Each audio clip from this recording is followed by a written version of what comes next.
इस मामले में माननीय गृह मंत्री जी के पास श्री मनीष गर्ग नाम के शिकायतकर्ता ने कंप्लेंट दी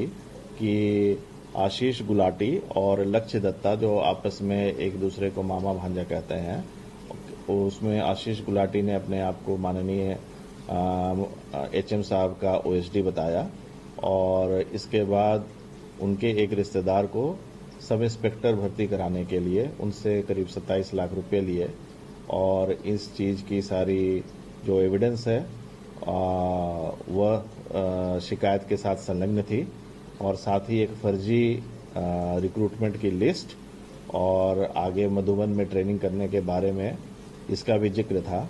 तो इस मामले को संज्ञान में लेते हुए, इस मामले की गंभीरता को लेते हुए एसएचओ द्वारा जो है तुरंत मुकदमा दर्ज किया गया है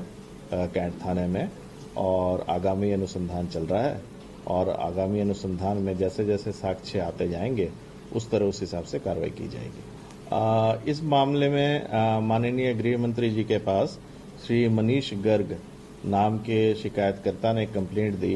कि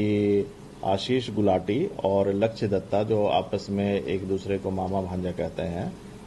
उसमें आशीष गुलाटी ने अपने आप को माननीय एचएम साहब का ओएसडी बताया और इसके बाद उनके एक रिश्तेदार को सब इंस्पेक्टर भर्ती कराने के लिए उनसे करीब 27 लाख रुपए लिए और इस चीज़ की सारी जो एविडेंस है वह शिकायत के साथ संलग्न थी और साथ ही एक फर्जी रिक्रूटमेंट की लिस्ट और आगे मधुबन में ट्रेनिंग करने के बारे में इसका भी जिक्र था। तो इस मामले को संज्ञान में लेते हुए, इस मामले की गंभीरता को लेते हुए एसएचओ द्वारा जो है तुरंत मुकदमा दर्ज किया गया है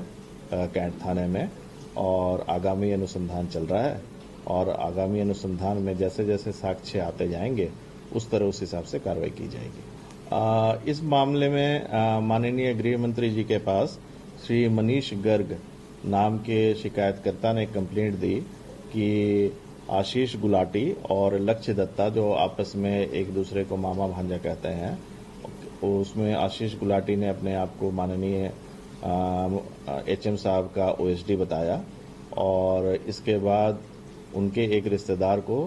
सब इंस्पेक्टर भर्ती कराने के लिए उनसे करीब 27 लाख रुपए लिए और इस चीज़ की सारी जो एविडेंस है वह शिकायत के साथ संलग्न थी और साथ ही एक फर्जी रिक्रूटमेंट की लिस्ट और आगे मधुबन में ट्रेनिंग करने के बारे में इसका भी जिक्र था। तो इस मामले को संज्ञान में लेते हुए, इस मामले की गंभीरता को लेते हुए एसएचओ द्वारा जो है तुरंत मुकदमा दर्ज किया गया है कैंट थाने में और आगामी अनुसंधान चल रहा है और आगामी अनुसंधान में जैसे जैसे साक्ष्य आते जाएंगे उस तरह उस हिसाब से कार्रवाई की जाएगी। हमसे जुड़े रहने के लिए हमारे YouTube चैनल को सब्सक्राइब करें और नई वीडियो की नोटिफिकेशन के लिए बेल आइकॉन को दबाएं। अगर आप ये वीडियो Facebook पर देख रहे हैं तो लाइक जरूर करें और ज्यादा से ज्यादा शेयर करें। धन्यवाद।